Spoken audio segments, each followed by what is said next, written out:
All right, guys, we got a fun one for you today. We're going to go back down memory lane, talk about some of these deer that I targeted, specific deer that I've targeted and have been lucky enough to harvest. This goes all the way back to 2004 when trail cams were just coming out. You know, they were still 35mm film, so you didn't have inventory like we do today, but I knew this deer, this 186, existed, and it was a rough day, real windy, 40-mile-an-hour winds, spitting rain. So we didn't hunt in a tree stand. I was just on the ground behind a tree, and it didn't take long. Here, pretty soon I seen him cross the creek, and I told my brother who was filming, said, here comes a nice buck, and this is the one we were after. So it was a heck of a nice deer, but I want to go around the room and show you a lot of these deer that I've targeted specifically and just been lucky enough to harvest and kind of how that hunt went. So I'll show you a few more of them here. We're going to kind of go in order on these. So the next one is back in 2005. We were having a rough year. We were hunting a farm where I had permission to hunt. We just couldn't get anything going. We weren't seeing bucks. You know, the rut was slow. So my brother and I talked about it. We said, hey, let's just go to another piece. I had like a 6-acre piece of property, and said, let's just go give that a try. So we went in there and we trimmed out 2 cedars, one for the cameraman, one for me.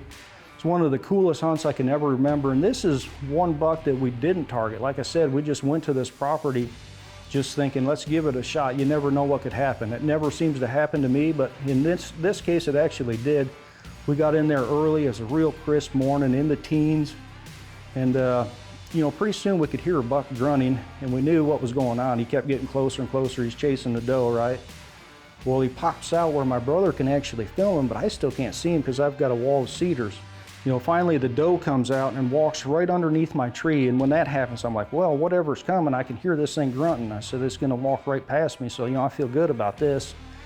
And you'll see in the footage, he pops out. When I first see him up there, I'm like, holy smokes, what is that thing, you know? And so here he comes, walks right into the opening where my brother can film him. He's turning his head back and forth. I still remember that footage vividly, man. He's just the biggest deer I've ever seen at the time. You know, like I said, this goes back to 2005, and just one of the biggest ever. He walks just about right under me. I let him go because I know my brother can't see him because my cedar tree's in the way that I'm in. So I let him walk past me, shoot him quartering away. He runs maybe 40 yards, and still one of the biggest deer that I've ever killed, you know, even today. He's 194 inches, 27-inch beams with great mass, just one of the best I've ever seen. Things weren't going our way in this particular hunt, you know, so we just went on a whim. I mean, I knew it was a good spot with a fence line. 2 fence lines actually converged right there, so it was a little funnel situation. It was a good spot to be in, I knew that, but I had no idea that deer was there. You know, that just doesn't happen every day, so. Now, going from 2005, I'd probably go to this guy right here. This is also one of the best typicals ever, and this was a deer that I would actually target, but the interesting thing about him was he would leave every year. I wouldn't see anything of him until late season. About the middle of December, when the shotgun seasons would start rolling, you'd see this guy come back on the farm. You'd start getting pictures of him, and he'd do it every year. And so finally, it took me a couple of years to figure out what he was doing, but food was the key. You know, late season, a little snow on the ground. He came in with another buck that's up here we called Tree Shredder. They were both in the field together. So I finally got that deer, one of my best typicals ever, so heck of a nice buck. From that one, gosh, we got to go to this one, which was the very next year. This is a buck I call a jaw dropper too. Man, if he had both sides that match, he would be world class. I mean, he's already a heck of an impressive buck. Again, you know, mid-90s. If anybody cares about score, I know it's taboo to talk about nowadays, but you know, it kind of gives you a baseline what we're talking, you know, overall inches. But he's a mid-90s buck.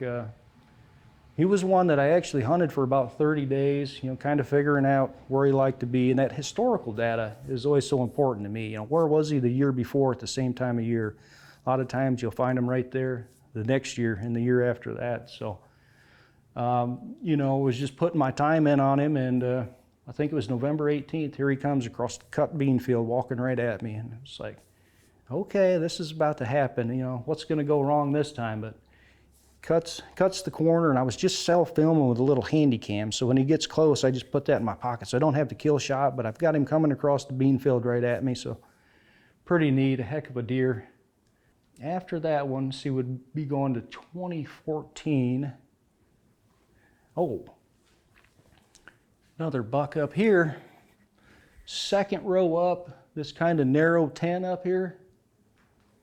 We actually did target that buck. This was a new farm to me, so we go in there targeting this deer. We weren't there long, and here comes that buck. He comes up and he beds about 60 yards out in the timber. So we're just sitting there watching him, and it wasn't long, a little buck started chasing a doe behind us. We had a little food plot behind us, some oats and wheat and stuff. And this buck heard that and saw that, and that was all it took to get him up moving. And here he comes, walks right under the tree. And when he gets to the edge of the field, he sees that little buck chasing the doe, and he's gonna run after him. So I've got to try and get him stopped, and this is a unique situation. Something I would recommend is do whatever you got to do to get him stopped. I actually yelled at this deer. I said, "Ho, ho!" You know, just whatever you got to do to get him stopped. Don't just, you know, do some passive little grunt and he just keeps running. So I got him stopped, made the shot, and you know, he just fell over right there. But that's a good takeaway too. It's like whatever you got to do to get him stopped. And most of the time, you're not going to run them out of the county. I mean, unless they're on pins and needles already. But he was starting to trot out of there, so worked out. So after that, that was 2013, I think. Let's see, this would be 2018, I believe. This is with my daughter, Paige. I didn't kill this buck, but clear up here on the top on the end. Some of you might remember that actual hunt was with Paige, and Josh filmed this. But of course, being it was my daughter who killed the buck, it's one of my most memorable hunts. Had a great time, and it was a great buck for her. Super cool hunt. Next one after that I think would be on the list, 2018 again, is the Crabs buck. Most of you probably remember that buck.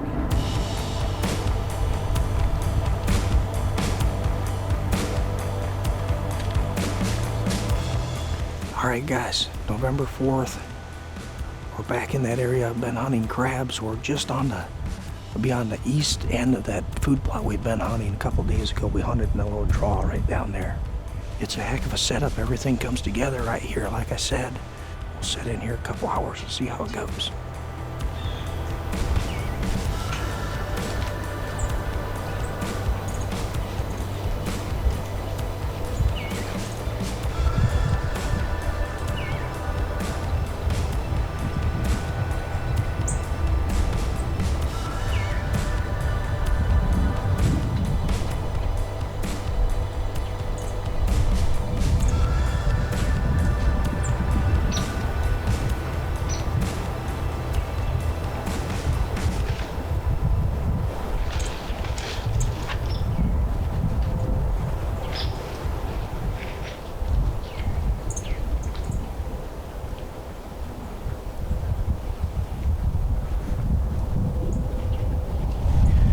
What a gigantic buck.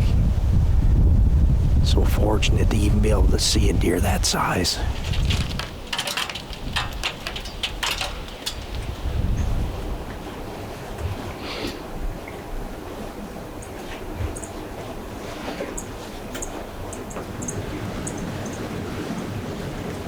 There he comes.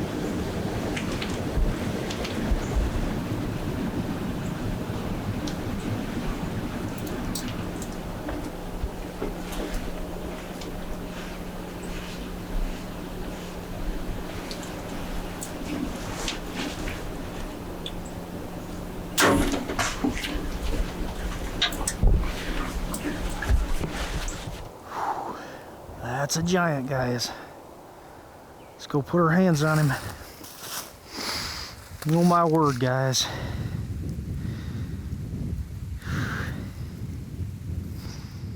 The thing about him with targeting specific deer is I got to know an area. As he got older, he just kept condensing down. His core area kept getting smaller and smaller, so I got to know where he wanted to be. Of course, as we know it now, it's the Crabs plot, but you know, that's how it came to be known as the Crabs plot, because he always wanted to be in that area, and so that's where we targeted him and finally killed him right there. So let's go check him out over here. A little close up for you. Ta-da! Little Loch Ness mini me here to go with him. Yeah, check that out.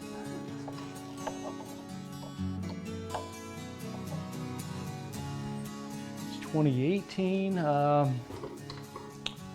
Picket fence here, I think he was 2020. That was the one year I didn't film. We do have some footage of that deer. Again, it was the same thing with targeting him. He moved quite a ways from 3 to 4, which he did live down where Crabs was at. So I'm guessing, you know, Crabs had the dominance down there and kind of suppressed him to a different area, but he moved to a different area. And once he got to that area, he was pretty much there all the time, you know, several years. And so finally got him in 2020. You know, these last few deer I've been talking about, you know, the Crabs buck, picket fence, these deer had a personality of homebodies. Once they finally got a little bit older, they shrunk into their core area, made them very huntable, you know. You get some deer that are roamers when they're young, and then they hunker into a spot when they get older. They kind of find their spot where they're the king. That's what I always talk about, you know, they're a king buck, and then that's usually where you'll find them. You know, you'll have others that never do that. They're a roamer their whole life, and those are deer that are tough to target. You know, I've had some like that. They're great big deer that I never even hunted because the odds were so low. I did it a couple times. I hunted them all season. You know, never saw the deer, and so I'm like, you know, I don't know. From a fun standpoint, I don't know if I want to do that. It's fun when you finally get them. That's rewarding. But to sit there all season and never see them, sometimes you're like, you know, I'd rather a lesser buck or whatever, trying to up my odds on a different buck, you know. So it's interesting to take away that, you know, the personality, you know, plays so much into how huntable they are, how killable they are. So with these bucks, there were definitely, you know, homebodies in those core areas that made them more killable. After 2020,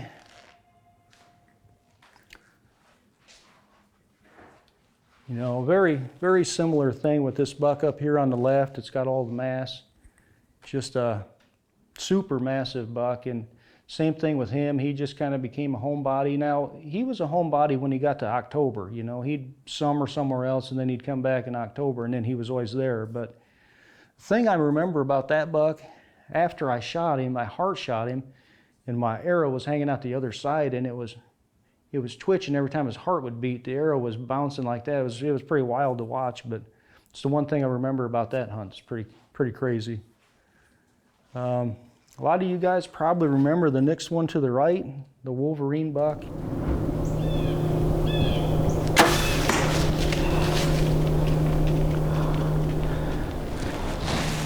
Oh my God, 4 years. Whoa.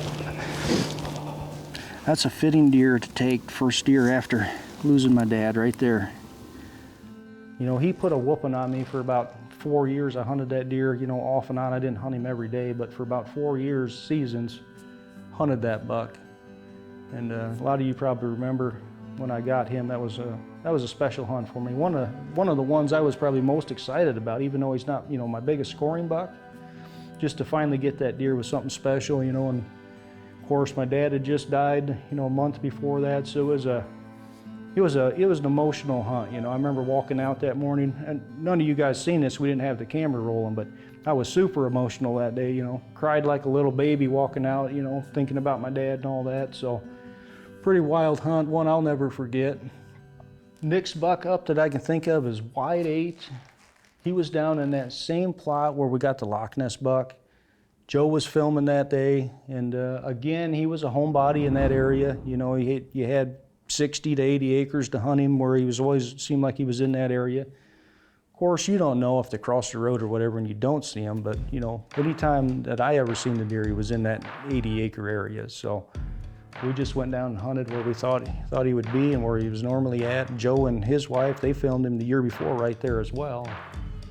Lo and behold, 2 o'clock. I mean, it was early. We got in early and we weren't there long. Here he comes.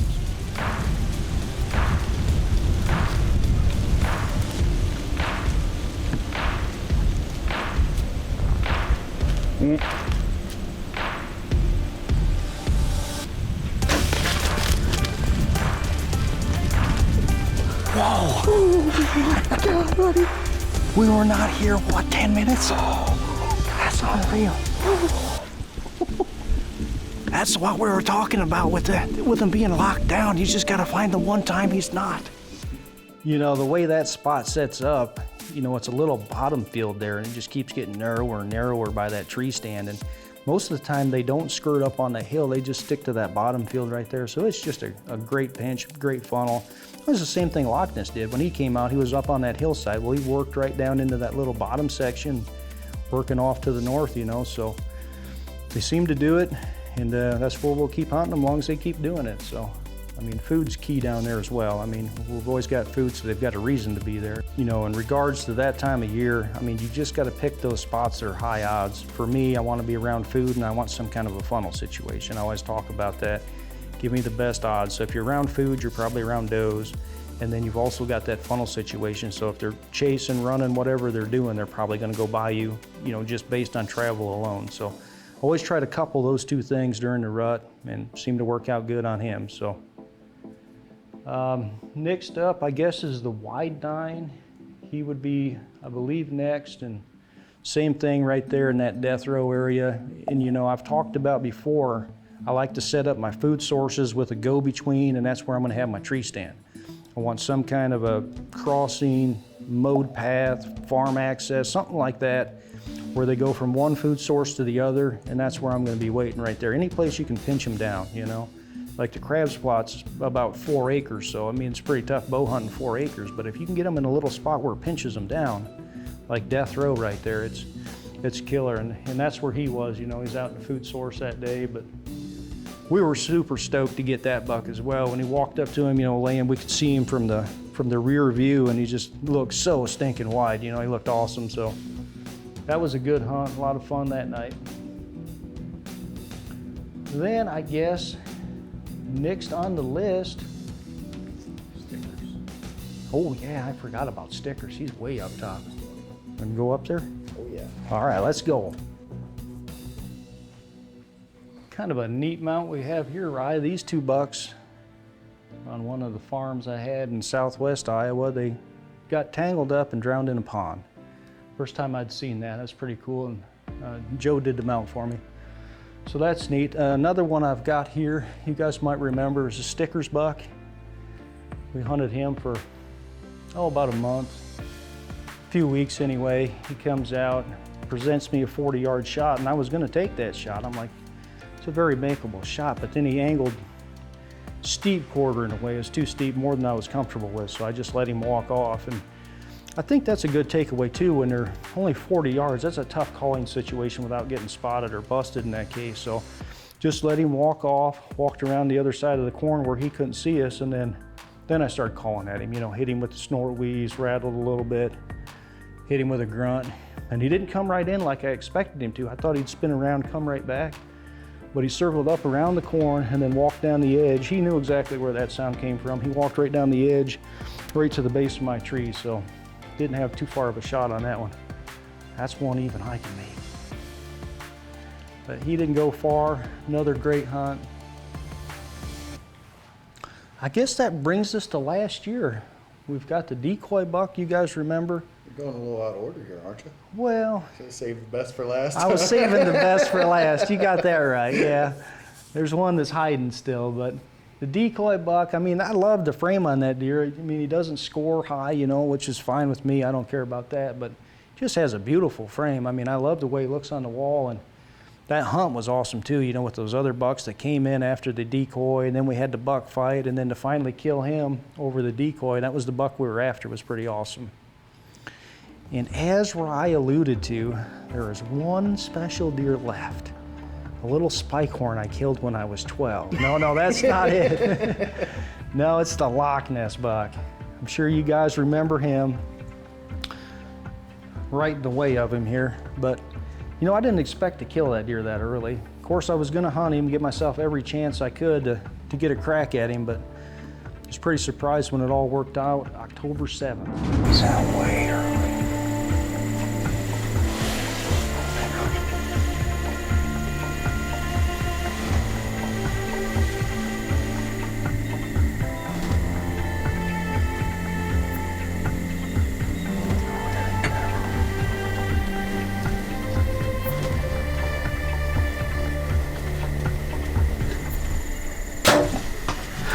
Thank you guys for coming out. That's what makes it really special. Not about me, it's about all you guys, the friends, and everybody that's helped me along the way. So, but you guys know that story. I mean, I think all of you do. Just a a world-class deer as far as I'm concerned. It was the best buck of my life, and doubt I'll top that one. I'll sure keep trying though. Who knows, maybe someday I'll top it. No honorable mentions? No real, well, here's one, an honorable mention. I mean, these deer have all, you know, this is the Super Freak, shed one side and we were looking for the other side, and we found him laying there dead with this side still attached. This was Trey, I think that was, gosh, I want to say 2019 as well. Huge deer, I think he goes like 208 or something there.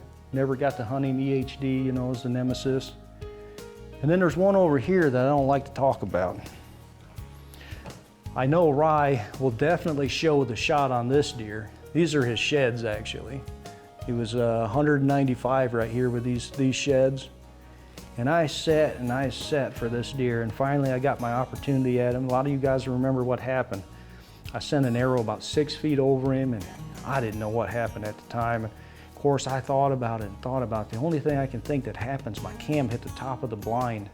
And when that happened, it kicked my bow up and shot just a mile over him, you know. So I was sick about that. I think my comment was, you know, I'd like to be professional here, but I think you could fry an egg on my forehead. I was not happy. You know, we put our time in on that one, but you know, that's one that got away. We got most of them we were after, but you know, sometimes it happens. What are you gonna do?